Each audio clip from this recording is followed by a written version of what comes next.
Hello Portugal lovers! So we are now with Kathleen and Sophie from the Long Ride Portugal, and so this project is with horses, and we would like to know a little bit more how it started and what is this project about? Okay, so Long Ride Portugal is Sophie's idea. It came about after we did a little journey around Portugal together with my horses back in November Last year. And do you want to explain how you came about it? How we came? Wow. So Kathleen and Vlad were Quinta sitting my horses while I was stuck in England on lockdown, and I came back for 2 weeks. Went for a ride with Kathleen, who I'd never met before in person. And we just got talking, and I was saying, oh, it's been my dream to do a long ride, and Kathleen said, I've always wanted to ride Portugal, and we were like, well, should we do it then? Shall we ride Portugal? Shall we go next week? Yeah, okay, I'll cancel my flight, let's go next week. So off we went. And then, so this idea for Long Ride Portugal for teaching other people has come out of that, because I learned so, I've wanted to do this literally my whole life. I've wanted to do this, but never. How do I feed my horse on the road? How do I do this? Or life gets in the way and you just never do it. And then I just learnt so much and was able to do it. So now we just want to give that opportunity to other people to realise that dream, because it's really hard to start and do that on your own. So we want people to come to us, we'll teach them how to do it, and then hopefully we give them all the knowledge and the confidence to go off and they can do it on their own with their own horses. So people can go with you like for 1 week or 2 weeks with you, do this experience. Like they bring their own food and the tents. How does it work?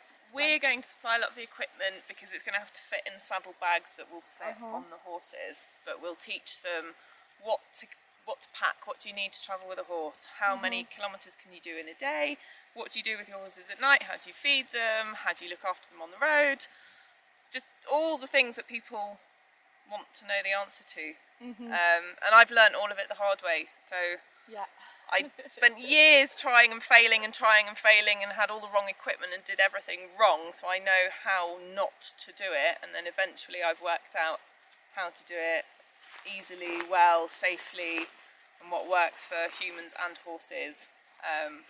And yeah, it'd be nice if I could just save some people all those years of really bad experiences. So if my mistakes can teach people what not to do, then yeah, it'd be nice to share that, and nice to help people to live that dream, because I think there's a lot of people that, people that have horses or people that ride horses that they would love just to ride off into the sunset, and it's such a romantic idea. It is a dream picture, but the reality is like very different. So yeah, if we can help people to do that safely, then yeah, why not? Yeah, it's a great project, and we are testing a bit because we came here with the horses. So we are doing a little bit of a walk with the horses. It's very nice. Yeah, so we can also do that. We can go for an hour or 2 hours, or we do overnight camps. Or if you don't have your own horses, you just want to come with us for a week or 2 weeks and experience a ride that way. It doesn't have to be that we only teach people that have their own horses and want to do it with their own horses. You can just come and have that experience with us anyway. So you spoke about some difficulties you had, and you would like that the other people would not pass through that. And what kind of difficulties did you have? The challenges? When I first started travelling with horses, I didn't know how to do it. So I spent most of my childhood dreaming about travelling the world on a horse. And as I grew older, I realised actually I needed to learn some practical skills, and I'd think, well, how far can you travel with a horse? How much weight can you carry on a horse? And all the logistics of how do you plan a route that's safe for horses in the modern world with, busy roads and train tracks, and, where do you stay when you're travelling with a horse?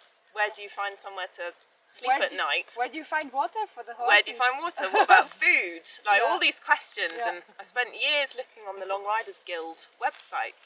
So the Long Riders Guild is association for people that travel on horseback. And I'd find lots of answers there, but still I wasn't very confident. So I just thought, well, the best way to learn is to go out and do it. So I did maybe 1 night, 2 nights, a week, and everything that could go wrong went wrong. All my equipment was wrong equipment. And where did you do? Did you go in first? England? So I was travelling around near where I lived, just camping out on the moors in the southwest of England. Travelled all across Cornwall, maybe 200 kilometres, 150 kilometres, 200 kilometres. Did a longer one, maybe 500 kilometres. Lots went really, really wrong. And then I wasn't ever going to do it again. I wanted to give up and just never ever travel on horse ever again, because it was just not for me. But I couldn't get rid of the dream, so I thought, oh, I've got to keep trying. So I went up and I started in Scotland, and I rode 1,600 kilometres alone with my dog and with Taliesin, one of my horses. And this time I had the right equipment, I had more experience, I knew what not to do.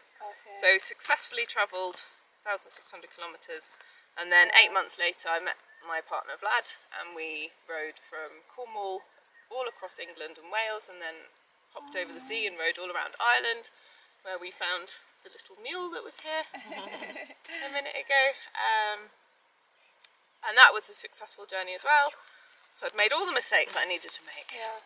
I learnt all the hard lessons. But yeah, now I know what equipment to take, and I know how to travel and how to look all after. these lessons you put in a book, I heard something? Or yeah, I've written 2 books. One about my Scotland to Cornwall journey, and one about our journey around Ireland. And it's all about all these experiences you had? Yeah, the people we met, the things that happened on the way, the horses.